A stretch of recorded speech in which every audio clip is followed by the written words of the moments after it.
everyone, my name is Angela and today I'm going to be showing you all the books that I'm unhauling, hopefully selling and donating all of these in the next couple weeks. I don't have a ton of shelf space in my home right now, so I periodically will unhaul books that I just didn't love and books that are kind of ugly. So I think all of these are books that I've actually read, so I'll give you my quick thoughts on all of these and yeah, stay tuned. First up, we have my Lord of the Rings books that I got in like 2018. So this is the first one,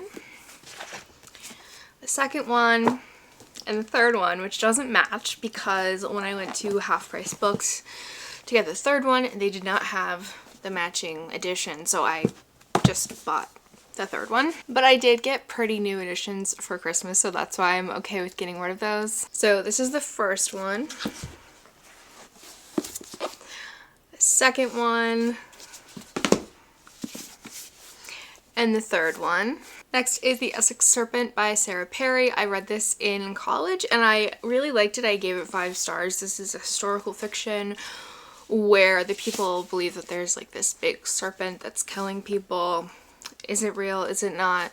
That kind of book, and I just don't like the way it looks on my shelves. It's just really worn, so probably put this in a free little library. The Fortunes of Jaded Women, I gave this 4 stars when I read it. I think I was being a little nice. It was more of a 3. I enjoyed it. I didn't love it or anything. This follows a group of Vietnamese women in Orange County and they're all related and they have this like curse put on them and it's good, but I don't need to keep it. Vampires of El Norte, I enjoyed well enough. I think I gave it 3.5 stars, but I don't love the spine and I just think someone else could love this a lot more than me. I want this author to just write like romance, like paranormal romance or something.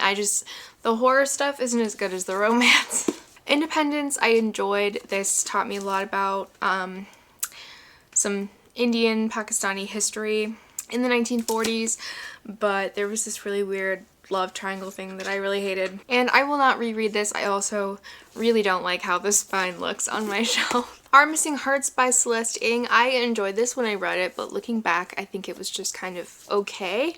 And I don't see myself ever rereading this. I have other books by her that I like more. I think someone would enjoy finding this secondhand or buying it secondhand. Murder Your Employer by Rupert Holmes is the worst book that I read last year. So if I do actually sell books, this is definitely one that I hope I will get some money back for. This is a story of a school that teaches you how to be a successful murderer, and I really didn't like it. A thriller I did like is The Last Party. This takes place over like New Year's Eve, and I read it like 2 New Year's Eves ago. It takes place like on the Welsh border, and there's a lot about class and community in here. I gave it 4 stars. I did enjoy it, but I will not reread this, and I don't love the book of the month. So I tend to get rid of book of the month unless I really love them. This next one is a lot of people's fave. It is On Earth We're Briefly Gorgeous. I gave this one like 3 or 3.5. Maybe the hype was too strong, or maybe I just am more of a plot-driven reader than I thought, but I truly didn't love this. There were parts that I found really, really beautifully written and moving, and other parts where I felt like the writing was flowery just for the sake of being flowery with like nothing to say, or the meaning of the sentence was so convoluted. So I had some problems with this one, and I think someone else would love to find this. The Hunting Party by Lucy Foley. This is a mass market paperback version of this thriller that I found, and it's really, the spine is like really messed up. I gave this one 3 stars. It was just okay. I think in the future I would like to read her books all on audio because there's always a full cast with different accents. I just don't need to keep this. This is a really old version of Pride and Prejudice. I hate the girl on the cover. Like, what is she doing? What is she wearing? Why does she look like? I don't know. It's just it's just not a good cover. The pages are kind of yellowed. I have a prettier edition of this book, but I think this is the like original copy that I read, but I just don't need to read it or keep it. Similarly, I have this old copy of Jane Eyre, which is kind of yellowing, and I don't like the cover at all. And it's not even the original copy that I read. It's one that I read in college. So, did I annotate this? Yeah, I didn't even annotate it, so Bye-bye. Disoriental, I'm getting rid of. This is a translated literature novel. That was not very eloquent. It's translated lit. I think it was too weird for me. Weird in the sense that it was just so strangely told. I felt like the things that we were focusing on were less interesting than other things. I struggled with this so much, and I felt so bad because this is such a beloved book and I wanted to love it, but I was truly thinking about DNFing this like the whole time. Neverwhere by Neil Gaiman, also one of my least favorite books of the year. Don't like this guy, and I didn't like the book.